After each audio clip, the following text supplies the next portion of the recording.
ശബരിമല സ്വർണ്ണ കവർച്ചയിലെ പത്മകുമാറിന് കുരുക്ക് മുറുകുകയാണ്. എൻ വാസുവും ഇപ്പോൾ വിജിലൻസ് കോടതിയിൽ നിന്ന് എൻ വാസുവിനെ പുറത്തേക്ക് കൊണ്ടുവന്നിട്ടുണ്ട്. വലിയ രീതിയിലുള്ള പ്രതിഷേധമാണ് കൊല്ലത്ത് ഉൾപ്പെടെ ഉണ്ടായിക്കൊണ്ടിരിക്കുന്നത്. സംസ്ഥാന വ്യാപകമായി പ്രതിഷേധം ഉയർന്നു വരുന്നു.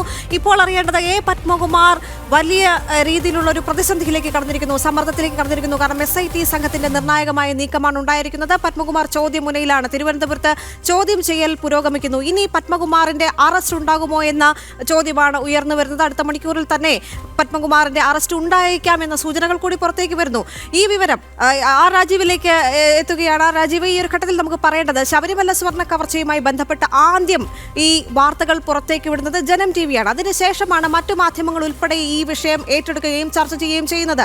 പക്ഷേ ആദ്യത്തെ ഘട്ടത്തിൽ ഇത് വെറും ആരോപണമാണ് എന്ന് പറഞ്ഞ് തള്ളിക്കളയുകയും അതിന് പിന്നാലെ വലിയ രീതിയിലുള്ള തെളിവുകൾ പുറത്തോട്ട് വരുന്ന ഒരു സാഹചര്യം കൂടി ഉണ്ടായിരുന്നു. ഇപ്പോൾ പത്മകുമാറിനെ ചോദ്യം ചെയ്യുന്നത് നിർണായകമായ ഒരു നീക്കം തന്നെയാണ് SITയുടെ ഭാഗത്ത് നിന്ന്. പത്മകുമാറിന്റെ അറസ്റ്റ് ഉണ്ടായാൽ അടുത്ത് ആരിലേക്ക് എന്നൊരു ചോദ്യം കൂടി അവിടെ ഉണ്ടല്ലോ.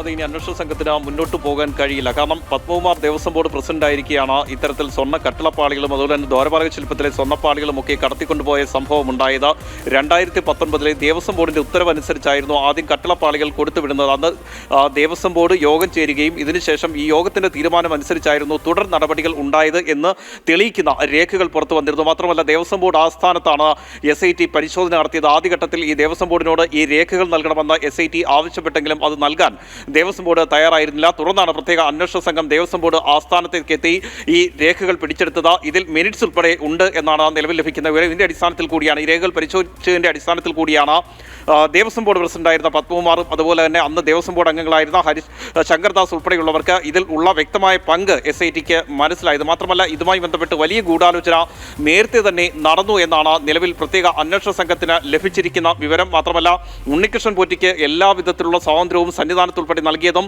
പത്മകുമാറാണ് എന്ന് തെളിയിക്കുന്ന ചില രേഖകൾ നിലവിൽ SITക്ക് ലഭിച്ചിട്ടുണ്ട്. ഇതിന്റെ കൂടി അടിസ്ഥാനത്തിലാണ് പത്മകുമാറിനെ ചോദ്യം ചെയ്യുന്ന ഉൾപ്പെടെയുള്ള നടപടികളിലേക്ക് പ്രത്യേക അന്വേഷണ സംഘം കടന്നത്.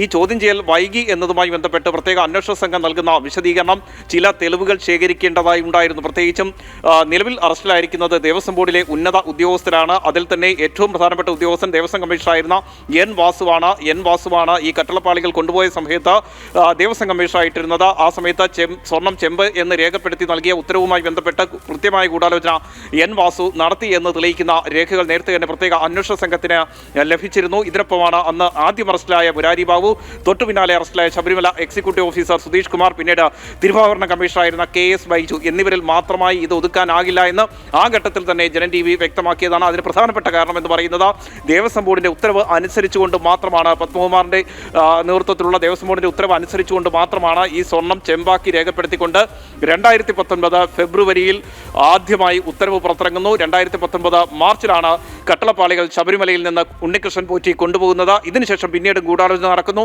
ആ ഗൂഢാലോചനയുടെ ഭാഗമായാണ് 2019 ജൂലൈയിൽ ദ്വാരപാലക ശില്പത്തിലെ സ്വർണ്ണപ്പാളികൾ കൂടി കൊണ്ടുപോകുന്നത്. ഈ രീതിയിൽ വലിയ ഗൂഢാലോചന ശബരിമല കേന്ദ്രീകരിച്ചുകൊണ്ട് നടന്നു എന്ന് തന്നെയാണ് പ്രത്യേക അന്വേഷണ സംഘം കരുതുന്നത്. ഇവിടെ പത്മകുമാറിനെ കുരുക്കാവുന്ന മറ്റ് സംഭവങ്ങൾ എന്ന് പറയുന്നത് ഉണ്ണികൃഷ്ണൻ പോറ്റിയുമായി നടത്തിയ സാമ്പത്തിക ഇടപാടുകളാണ്. മാത്രമല്ല ഉണ്ണികൃഷ്ണൻ പോറ്റിയുടെ ക്ഷണം സ്വീകരിച്ചുകൊണ്ട് അദ്ദേഹം മറ്റ് സംസ്ഥാനങ്ങളിലേക്ക് എത്തി, ഹൈദരാബാദ് ഉൾപ്പെടെ അദ്ദേഹം സന്ദർശിച്ചു എന്നതിൻ്റെ ചില തെളിവുകൾ നിലവിൽ അന്വേഷണ സംഘത്തിന് ലഭിച്ചിട്ടുണ്ട്. ഇതിനൊക്കെ കൃത്യമായ മറുപടി പത്മകുമാറിന് പറയേണ്ടി വരും. മാത്രമല്ല നിലവിൽ ലഭിച്ചിരിക്കുന്ന മൊഴികൾ അതും പത്മകുമാറിന് എതിരാണ്. ഇക്കാര്യം നേരത്തെ തന്നെ ജനം TV വ്യക്തമാക്കിയതാണ്.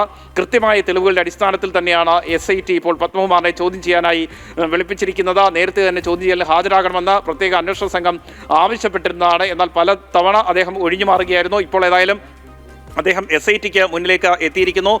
പോലീസ് ആസ്ഥാനത്ത് നിലവിൽ അദ്ദേഹത്തെ ചോദ്യം ചെയ്തുകൊണ്ടിരിക്കുകയാണ്. ക്രൈംബ്രാഞ്ചിൻ്റെ നേതൃത്വത്തിലാണ് നിലവിൽ ചോദ്യം ചെയ്യുന്നത്. ക്രൈംബ്രാഞ്ച് എന്ന് പറയുമ്പോൾ ക്രൈംബ്രാഞ്ച് ആസ്ഥാനത്താണ് ചോദ്യം ചെയ്യൽ പുരോഗമിക്കുന്നത്. പ്രത്യേക അന്വേഷണ സംഘത്തിൻ്റെ നേതൃത്വത്തിലുള്ള ചോദ്യം ചെയ്യൽ തുടരുന്നു. കൃത്യമായ തെളിവുകളും അതുപോലെ തന്നെ മൊഴികളും മുന്നിൽ വെച്ചുകൊണ്ടാണ് അദ്ദേഹത്തെ ചോദ്യം ചെയ്തുകൊണ്ടിരിക്കുന്നത്. നേരത്തെ തനിക്ക് ഇതിലൊന്നും പങ്കില്ല, ഉണ്ണികൃഷ്ണൻ പോറ്റിയെ തനിക്ക് അറിയില്ല എന്നായിരുന്നു പത്മകുമാറിൻ്റെ ആദ്യ പ്രതികരണമെങ്കിൽ പിന്നീട് ഇങ്ങോട്ട് അത് ശരിയല്ലെന്ന് തെളിയിക്കുന്ന കൂടുതൽ രേഖകളാണ് പുറത്തു വന്നുകൊണ്ടിരുന്നത്. ഇതിനുശേഷമാണ് SIT ഇത്തരത്തിലുള്ളൊരു അന്വേഷണത്തിലേക്ക് കടന്നത്. മാത്രമല്ല നിലവിൽ ഹൈക്കോടതിക്ക് മുന്നിലെത്തിയിരിക്കുന്ന തെളിവുകൾ